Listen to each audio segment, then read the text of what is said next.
Bonjour professeur Tinisuan-Tuan, pouvez-vous tout d'abord nous résumer ce qu'est le principe anthropique? Oui, le principe anthropique, le nom vient de anthropos qui veut dire homme, et il y a vraiment deux versions. Il y a ce qu'on appelle la version faible et puis la version forte.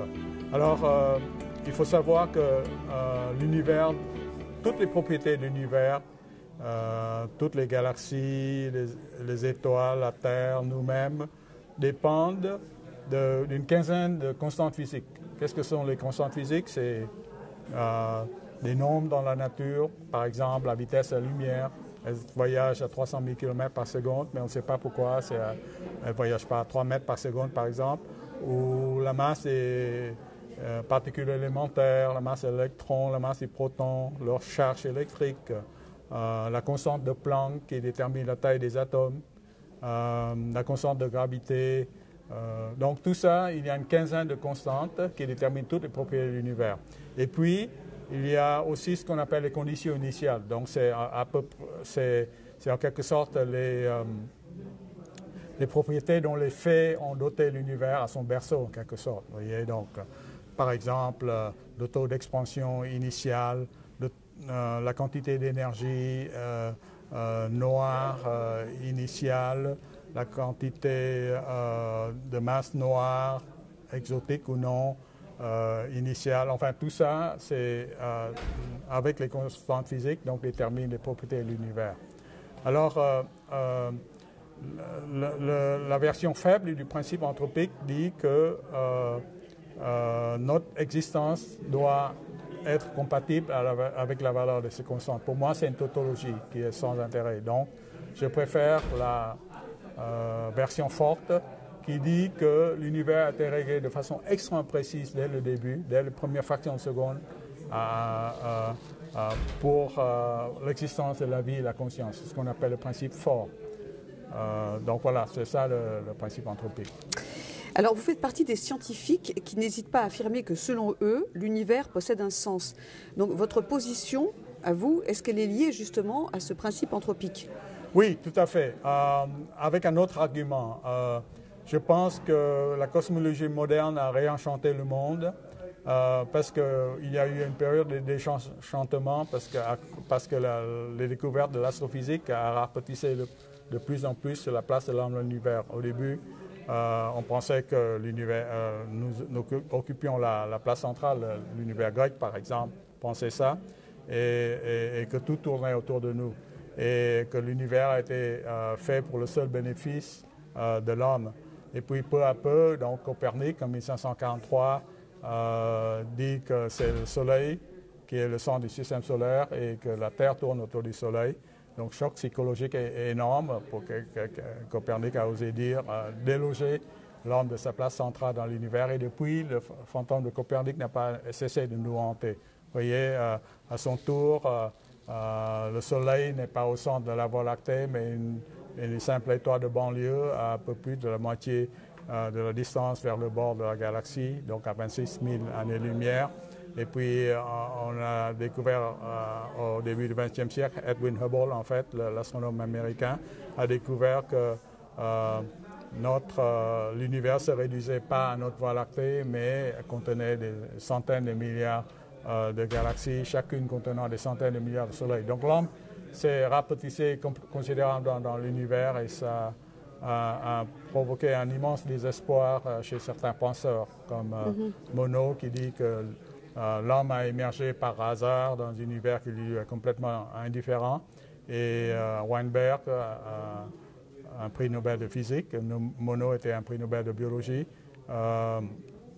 qui dit que plus on comprend l'univers, plus l'univers est dépourvu de sens. Donc, moi, au contraire, j'adopte une position contraire. Je pense au contraire que la cosmologie moderne a réenchanté le monde. D'abord parce qu'elle a montré que nous sommes des poussières d'étoiles. Nous sommes interdépendants des étoiles. Tous les atomes qui ont été faits dans notre corps, sauf l'hydrogène et l'hélium qui ont été faits dans le Big Bang, tous les autres ont été faits par les étoiles. Nous sommes les enfants des étoiles. Nous partageons tous la même géologie cosmique Et donc, nous sommes les frères des coquelicots des champs et les cousins des bêtes sauvages. Et donc, nous sommes les cousins de la terre aussi, puisque nous sommes faits des mêmes éléments. Donc, nous devons prendre soin d'elle. Donc, ça, c'est la première chose. Nous sommes interconnectés, nous sommes interdépendants avec les étoiles. Et puis, deuxième chose, on s'est aperçu que l'univers a été réglé de façon extrêmement précise pour que les étoiles surgissent et fassent leur alchimie nucléaire et fassent donc les éléments lourds dont la vie et la conscience ont besoin. Donc, si vous variez un tant soit peu les constantes physiques dont je parlais tout à l'heure ou les conditions initiales, les étoiles ne se forment pas. Et sans étoiles, il n'y a pas d'éléments lourds. Et sans éléments lourds, l'univers sera vide et stérile. Donc, et ça tient à très peu. Si vous, par exemple, pour la densité initiale de l'univers, vous voyez, si vous changez seulement un chiffre à la 60e décimale, le destin de l'univers bascule. Les étoiles ne se forment pas et pas d'éléments lourds et donc pas de vie et de conscience. Donc, tout est réglé de façon extrêmement fine, extrêmement précise. Vous utilisez l'image d'un archer. Oui, pour la densité initiale, c'est vrai, la probabilité d'avoir par hasard la précision des constantes physiques, du réglage des constantes physiques et des conditions initiales est aussi précise que celle que doit exercer un archer si vous leur plantez une flèche qui serait aux confins de l'univers à 15 milliards d'années-lumière et sur une cible d'1 cm². Voyez? Donc, c'est vraiment une précision extraordinaire.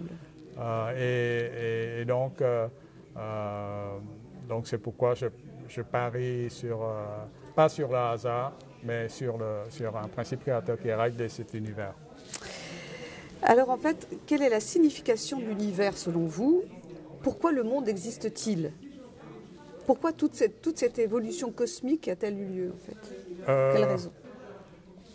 Je pense que, de nouveau c'est un pari, parce que en fait la science ne peut pas expliquer pourquoi. Vous voyez, ça explique le comment. Mais le pourquoi, ça relève plutôt la philosophie et la religion, en fait. Et donc, pour l'instant, il y a ce mur de la connaissance qui est le mur de Planck. À 10 puissance moins 43 secondes, on ne peut pas remonter le temps jusqu'au temps zéro, au moment même de la création de l'univers, au moment même de la création du temps et de l'espace. Et donc, un scientifique dira que je ne sais pas. Alors, il y a bientôt 30 ans que vous connaissez Jean Stone. Est-ce que vous pouvez nous dire un mot, d'abord sur votre amitié, mais aussi sur le travail de synthèse et de diffusion qu'il a accompli depuis toutes ces années, en fait? Oui, c'est vrai, notre amitié depuis 30 ans.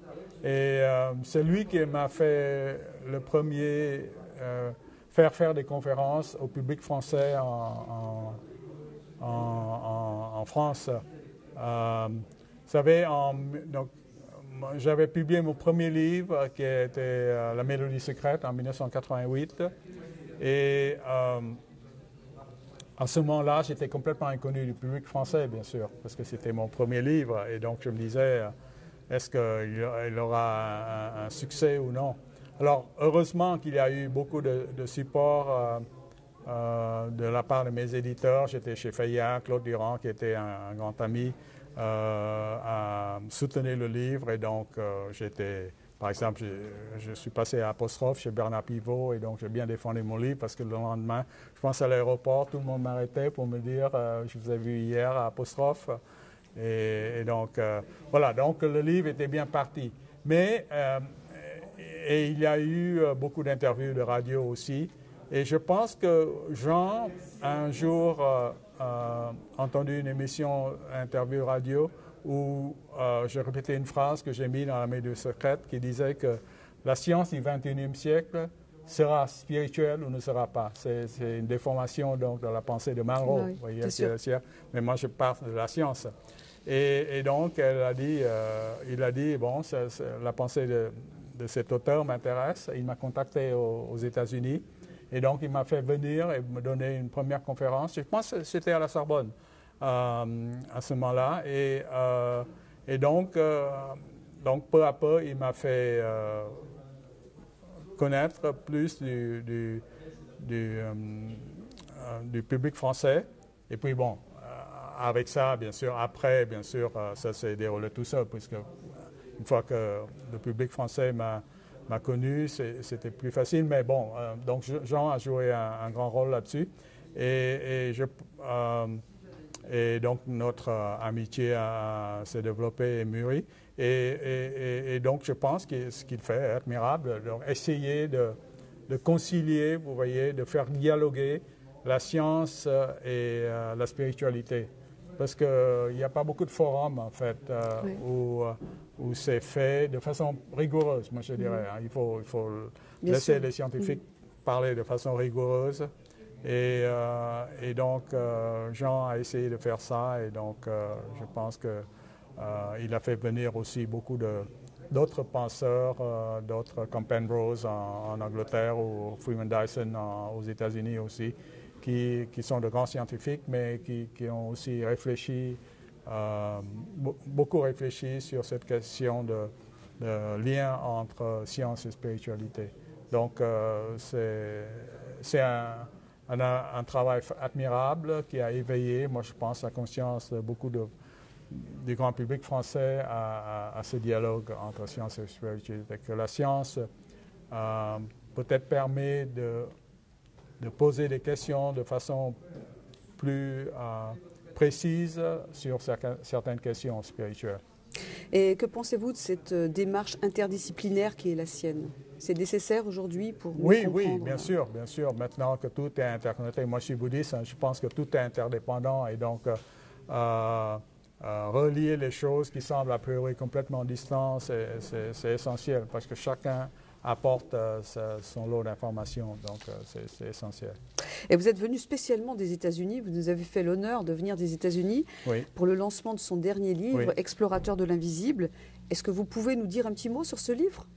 Oui, donc dans ce livre, Jean essaie de faire la synthèse sur toutes les avancées scientifiques qui ont un impact sur la pensée spirituelle ou sur les questions qu'on peut poser sur le domaine de la spiritualité.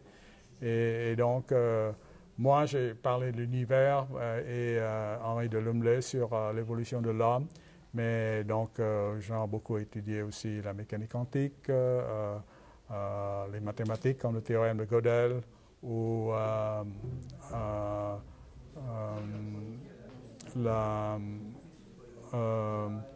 la biologie, la neurobiologie, enfin tout ça, c'est bien, cette approche interdisciplinaire est essentielle pour comprendre le monde, surtout dans un monde moderne si complexe et si interdépendant en fait. Merci beaucoup, professeur Thuil. Merci.